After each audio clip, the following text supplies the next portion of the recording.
আলাইকুম রহমতুল্লাহ। তো এই হচ্ছে একটা মুরব্বী মানুষ, দেখেন ওনারে করে কি রাস্তায় রাস্তায় প্রায় সময় ওনাকে ওই যে কি নর্মাল কি আজে বাজে ছেলেরা ওনাকে ধরে অজ্ঞান করে ফেলায়। এখন আমি তো এটা বলতে পারবো না, উনি আমাকে বলতেছিল, তাই আমি ওনার ভিডিও করতে বসলাম। কি হয়েছে আপনার সমস্যাটা বলেন তো?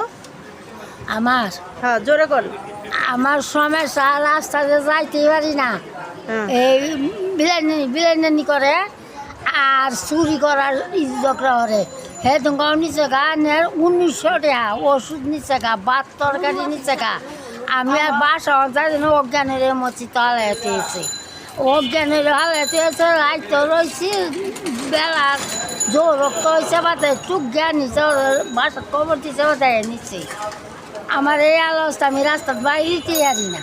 রাস্তার বাইরে মানুষ কতটা জালেম হইতে পারে যে এই ধরনের মানুষের কাছ থেকে কিভাবে তার টাকা পয়সা নেয় আমি জানি না। 118 বছর হয়েছে নাকি তার বয়স। তো এই বয়স, এরকম একটা বয়সের মানুষকে আমাদের সবারই উচিত সাহায্য সহযোগিতা করা। যারা এই কাজগুলো করে তারা নিশ্চয়ই সুস্থ সবল মানুষ না, তারা অসুস্থ। না হলে এই মানুষের কাছ থেকে কিভাবে টাকা পয়সা নেয়?